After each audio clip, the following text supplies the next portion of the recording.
I'm the Avatar. I have been torn the last couple of weeks when it comes to the movie Elemental, and especially the studio who made it, Pixar. On the one hand, Pixar just had the biggest roundup of layoffs in over a decade, firing 75 people, including Galen Sussman, a real Pixar veteran who had been with the studio since the release of the studio's first movie, Toy Story, in 1995. Now this name might be familiar to some of you, but in case it isn't, allow me to tell you what this woman did not only for Pixar, but for cinema in general. In 1998, when the second Toy Story movie was in production, something terrible happened. Somehow, the entire film was unintentionally deleted from Pixar's servers. This meant all the year-long work and progress was lost, and therefore couldn't be restored. This was the worst thing that could happen, and not only would it cause the movie to be significantly delayed, but this mistake would also put the still young studio at risk of going bankrupt, as Pixar wasn't as well established as it is today. In comes Galen Sussman. During the time when the film was deleted accidentally, she was working from home on maternity leave. And in an incredible stroke of luck, she had a backup copy of the film on her personal computer. Nearly everything was able to be restored thanks to her, and the movie would go on and make a huge profit, as well as continue to shake up the field of animation forever. And what did Pixar do? They fired the woman who in all likelihood literally saved the company's butt all those years ago. Not to mention over 70 other people. And sadly, it looks like this is only the beginning of the layoffs brought to you by the Walt Disney Company, as it has been reported that the company is planning to eliminate thousands of jobs more over the next couple of years. Now you might be thinking, but Disney is making billions and billions of dollars every year. Why would they need to lay off people? And to that I'd say, because they are greedy. Seems like being one of the most profitable companies and owning many of the world's most recognizable IPs just isn't quite enough for Disney. Disney's chief executive Bob Iger announcing to cut costs and save an estimated $5.5 billion by, for instance, combining the film and television groups of the studio and also basically eliminating the branch that is responsible for distribution altogether. Now if you ask me, that sounds like an incredibly dumb idea and will sure come back to bite them in the future. It just looks like this would create a very restraining environment for creators, even worse than it is now. And what is Disney's reason? Well, aside from Galen Sussman, another notable person that was laid off was Angus MacLane, who had been the director of the 2022 Pixar movie Lightyear, a movie on which Sussman acted as a producer. Now this movie is considered a flop by Disney, costing $200 million to make, and only earning about $227 million in worldwide ticket sales. The reasons for that may vary depending on who you ask, but for starters, the movie got mixed reviews from audiences and critics alike, with many claiming the movie lacked an engaging story and memorable characters. Things just didn't feel fleshed out, and the visuals, something Pixar is known for, just looked really generic in my opinion, especially the props and environments. The movie had something going for it, however, featuring a same-sex kiss between two characters. But this, however, was handled horribly by Disney and would also backfire. They made sure to shout it from the rooftops and let us all know that this was going to be, and we've heard it all before, say it with me, Disney's first gay character. Wow, I feel so seen. However, they wouldn't want to upset the Eastern overlords that made them so much profit, or enrage more conservative Karens with smut like this. Therefore, they basically didn't market the movie at all. Many people didn't even know the film was out in theaters back then, since there were basically no ads for it. And it didn't even really help them at all, since the movie was still ultimately banned in 14 countries despite that. This of course also impacted Lightyear's box office performance negatively. Lastly, I do think that the decision to release Pixar movies exclusively on Disney Plus during the pandemic really hurt the success of their films at the box office, since many people would just wait for a movie to come out on a streaming platform and watch it out of the comfort of their homes, as opposed to going to the cinema. Now this doesn't mean that this is an all-out bad thing, but more on that later. All of these things culminated in putting Pixar in kind of a rough spot in the last couple of years and added to the studio's recent fall from grace. On the other hand, Western animation has to also struggle with the unjust label of being only for kids. This has led to animation studios being very cautious and hesitant when it comes to experimenting with their movies and or shows and what they release. Most often than not opting with playing it safe, so to say, and prioritizing releasing sequel after sequel of already established IPs as opposed to original ideas. When looking at the box office success of Pixar's movies, you can see that sequels often do a lot better than original movies, although most fans would argue that the majority of these sequels lack the storytelling, character, and quality of their predecessors. They are often labeled as lazy or cash grabs, and more often than not lack that little spark of magic that made the original movie special. Because of that, there is this push and demand for original movies from Pixar from fans. Girls don't want yet another Toy Story. Girls want an original movie with new, exciting worlds, characters, and lore. Please just leave this franchise alone. I'm begging you. But yeah, whenever Pixar does release a standalone movie nowadays, it underperforms at the box office when compared to, say, a Finding Dory or an Incredibles 2. And this is where Elemental's disadvantage comes into play. Now, this movie came out a few weeks ago, and based solely on its opening weekend, it appeared to become yet another box office dud. The movie grossed about $30 million in these first few days, way behind of what was expected of a production of that caliber. Elemental was projected to gross between $35 to $40 million in its opening weekend, but only managed to make about $12 million on its first day of release. The film would ultimately gross $29.5 million on the first 3 days of release. This would be the worst opening weekend for a Pixar film in history, only being underperformed by the first Toy Story film in 1995, which made $29.1 million back then. If you adjust these earnings for inflation, however, this number goes up to a whopping $59 million, leaving Elemental in the dust yet again. And it has to be mentioned that Toy Story was Pixar's first ever movie to be released. The studio couldn't really rely on the name recognition it is known for nowadays. But what exactly does this mean for Elemental? Well, Elemental wasn't based on any previous established IP.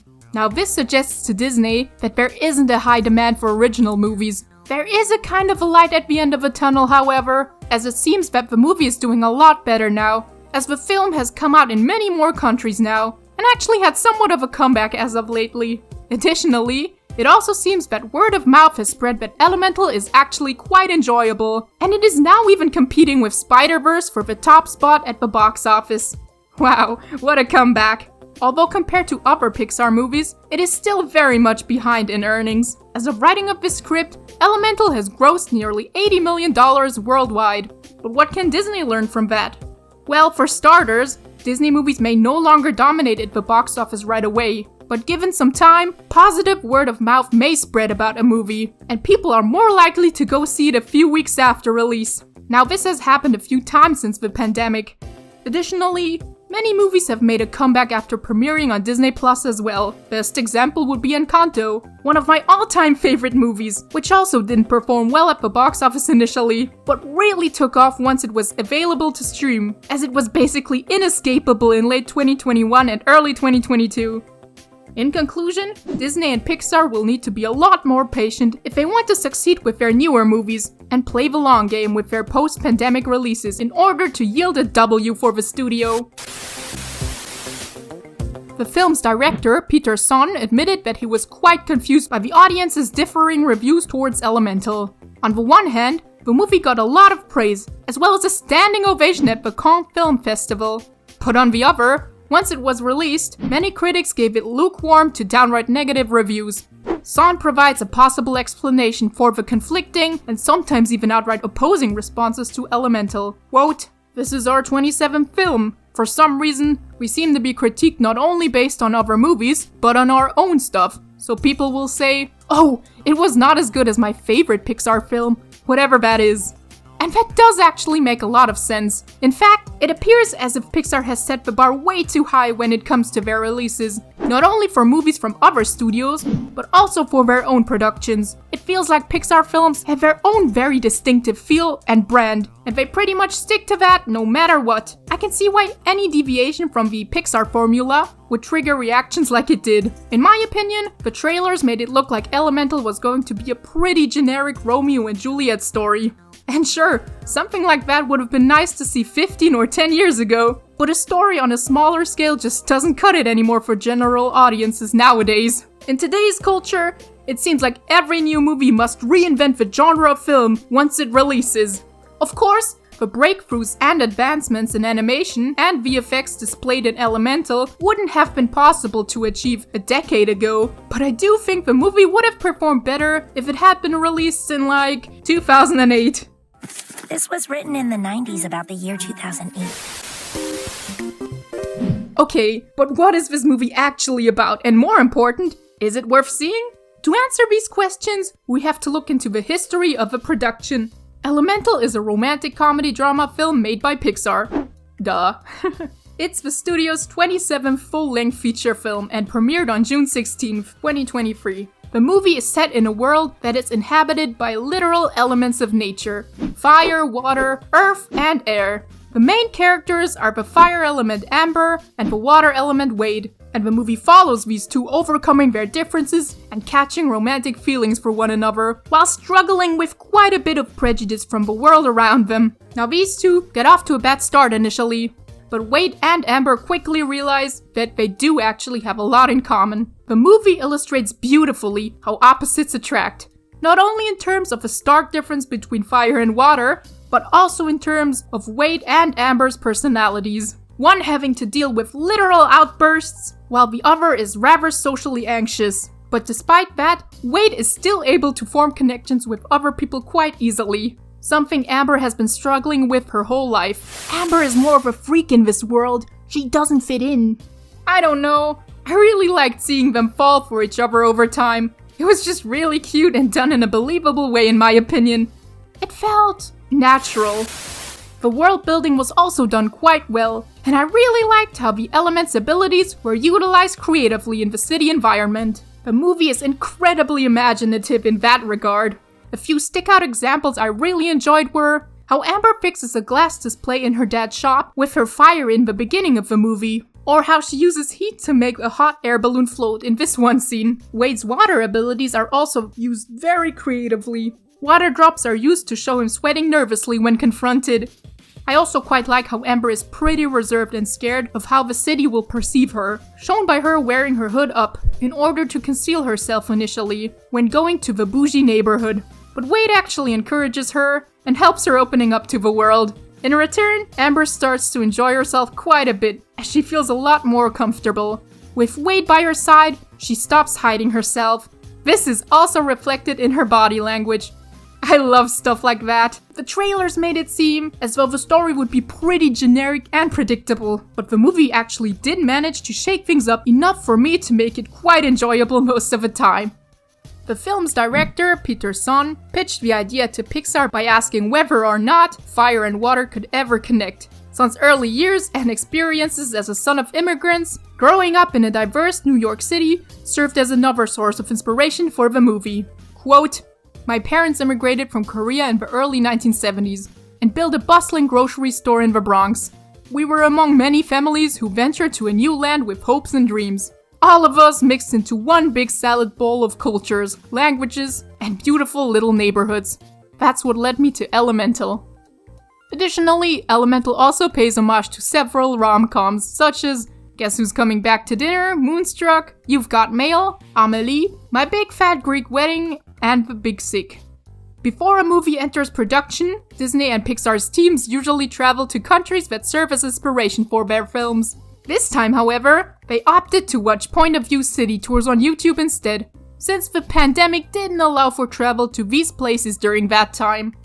The film is set in Element City, a place that drew inspiration from New York City and its diverse immigrant neighborhoods. The place was made up of organic materials that would complement each element. You can really see that in Firetown, for example, where everything is basically made up of fire-resistant materials such as clay and brick. Don Shank, the film's production designer, explained the process like this: "Design ideas inspired new technology, which inspired new design." I don't think every movie must be this genre-defying, big-scale epos to be enjoyable or even good. It just has to tell an endearing story. How big the world that is created is irrelevant. It just has to be convincing, and most important of all, fun.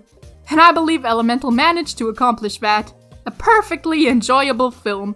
I do want animated movies to succeed. You can see the passion and effort that goes into these kind of productions when reading interviews or looking at behind-the-scenes footage. And I do want to show my admiration by supporting a film or show's release. We do, however, have to be critical of how studios treat their staff. These being the people who create the stories that we enjoy and that captivate us. Many of them are overworked, underpaid, and seen as replaceable. Personally, I am torn between boycotting a movie because the staff was mistreated, or supporting a release by watching a film or buying its merch and showing studios that there is a demand and that these writers, artists, and animators are crucial and irreplaceable for a production. The mistreatment of writers has only gotten worse since the takeover of streaming in the last decade. But folks are actively fighting against being treated unfairly right at this moment. The WGA, short for the Writers Guild of America, authorized a writer's strike recently, the biggest one since 2007, and it's still going currently. Writers are negotiating for better payment and working conditions. The best thing that we can do is to spread the word and help however we can. For example, by donating to organizations that support writers such as entertainmentcommunity.org and WGA.org. If you want to learn more about the current strike or the Writers Guild of America, there will be links in the description. And while most animation studios are not subject to the Writers Guild of America contracts, falling under the umbrella of the Animation Guild instead, the same point still stands. Layoffs such as the one recently announced by Pixar always suck. And I believe that the fear of losing your job just doesn't contribute to a healthy work environment at all. The constant fear of unemployment looming over one's head is something I wouldn't wish on my worst enemy, and it looks like no one was safe, no matter your position or how long you have been with the studio, as Galen Sussman had been working for Pixar for almost 30 years when she was laid off. There should be different solutions to the problem other than firing the people that make you all of this money in the first place. And that's all I have for you today. Like I said, if you want to support the writers, the links will be in the description. I hope to see you on a more positive note in the next video. Please like and subscribe if you enjoyed this video and want to see me continue talking about all things animation in the future.